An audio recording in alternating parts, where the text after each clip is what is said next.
Here's a question. So, if someone has a prominent forehead, what kind of forehead should her husband have, teacher? Oh my goodness. So you're saying if she has a big forehead, then she should marry someone with a flat one to balance each other out? If you've got a prominent forehead, well, shave it down, they say. Take a knife to it every day and eventually it'll smooth out. But really, a broad forehead means you've got extra brain power. And with that comes overthinking. Your mind constantly spinning, drifting into places it doesn't need to go. So try to think less and live more. Less dreaming, more doing. Invest in learning, not just school, but real learning. Take time to understand what's practical, what truly works in life. Then focus on that. Let go of the fantasies and the endless analyzing. If your husband comes home 30 minutes late, then he's just late. Don't sit there imagining he's off with someone else. Don't turn life into a soap opera. Those stories crack the foundation of a family. A broad forehead means you imagine things, create stories in your head. That's your gift and your burden. So be mindful. But don't forget that same imagination is a sign of intelligence. So what kind of work suits someone like that? Something where imagination is an asset, like marketing, where you dream up stories people want to believe. Writing, playwriting, screenwriting, novels, films, anything where you can build a world, invent characters, spin a tale that captivates. Let your mind wander there, because in the right space, that kind of dreaming is gold. Can I ask something? The saying, beauty brings misfortune. If a beautiful face is a blessing, then why does it lead to a difficult life? Ah, a beautiful face means someone was born with great blessings. They must have done a lot of good in a past life. But here's the thing. They use those blessings the wrong way. In their past life, they did many kind and generous things, but their intentions were tied to beauty. Maybe they kept thinking, I hope by doing this good deed, I'll be beautiful like that beauty queen. So in this life, they were born beautiful. But that kind of thinking comes from a desire to enjoy beauty, not from a deep wish to serve others. So they're born stunning. Yes, that's the Hong Han. And with that beauty, they enjoy a lot. One wealthy suitor after another, people taking care of them, giving them the world. But over time, they use up their blessings. Because when you just consume your good fortune without giving back, it runs out. And when the blessings run out, misfortune follows. So the best way, if you're lucky, don't indulge in it too much. Enjoy a little, but use most of that fortune to help others. That way, your blessings last, and they don't just bring outer beauty, but a beautiful soul, a strong character, and those are the kinds of beauty that last forever. Teacher, I've got a big forehead, a flat nose, and eyes that bulge a little. That's it, right? Game over for me. If I get my nose done, can that change my fate? Will it change my life?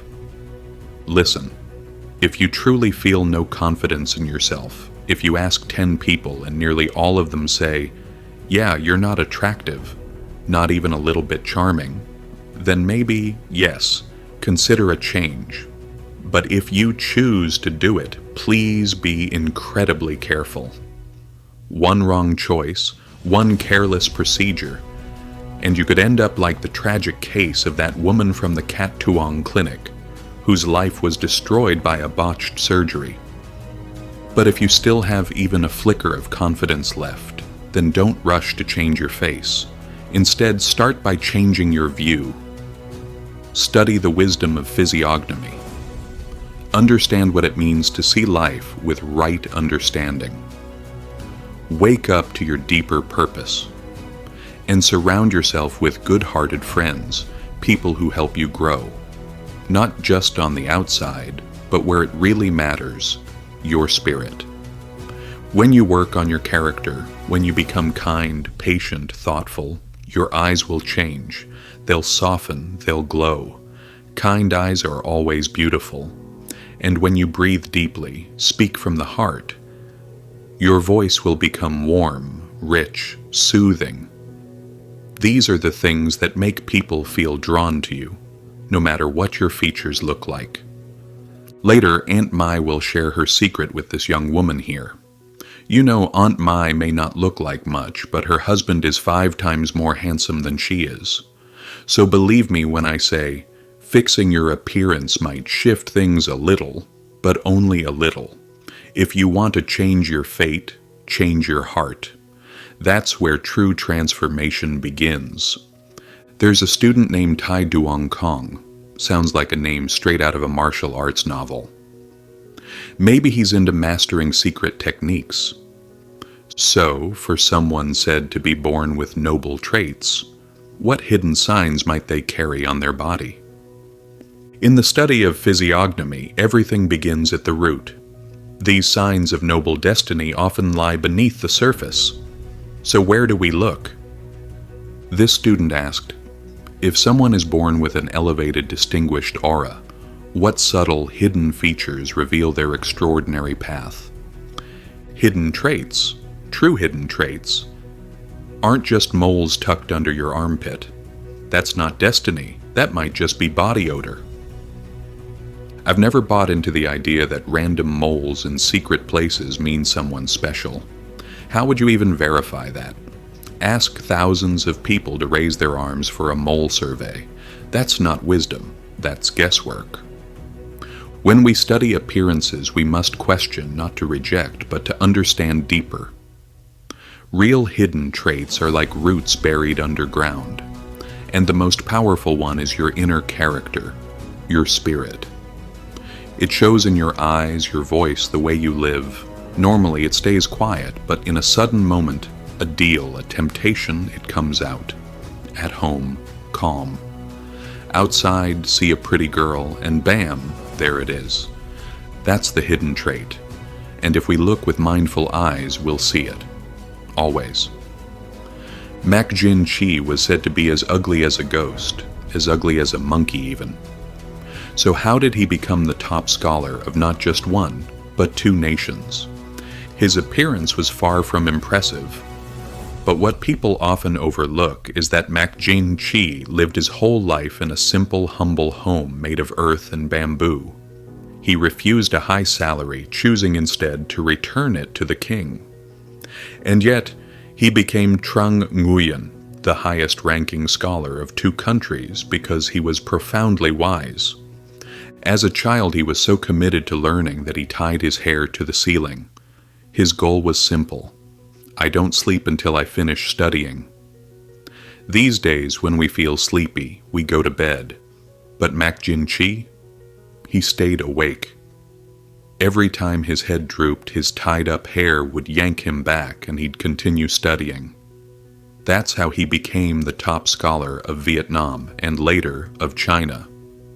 He was chosen by the king as an envoy, a diplomat trusted to represent the nation. In today's terms, that's like being Minister of Foreign Affairs. Now imagine, try to find me one modern-day Minister of Foreign Affairs who's been appointed by 2 different countries. Picture this. Someone serving as Vietnam's Minister of Foreign Affairs goes to the US for a few months and gets named their foreign minister too. That's how brilliant he had to be. So yes, his physical appearance was far from ideal, but his inner presence, his integrity, his way of life, was extraordinary. And that kind of character you can't hide. It shows in how you live, how you speak, how you treat others.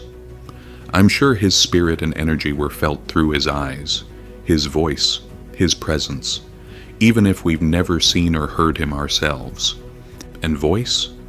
It must have been powerful. How else could he represent a nation? Diplomacy is, after all, the art of words. His strength didn't lie in good looks or physical features. His hidden trait, his true Quy Tuong, was here. In his mind, his heart, and the way he lived for something greater than himself. There was a student in my class, someone who had studied Eastern philosophy for over 20 years. One day during our session on physiognomy, he brought up an old tale about Mạc Đĩnh Chi. He said, "This man's appearance was so strange, no one could find any noble traits, until one fortune teller claimed to have discovered the secret. When Mạc Đĩnh Chi went to the toilet, his droppings were square-shaped. That, they said, was a rare sign, an ancient hidden trait." I just smiled and said, "Really? What kind of fortune teller follows someone around just to check their droppings? And yet people believe stories like this, and even write them into books. But the truth is far more grounded. Mạc Đĩnh Chi was wise, disciplined, and lived for his country. That's why he was honored in Vietnam.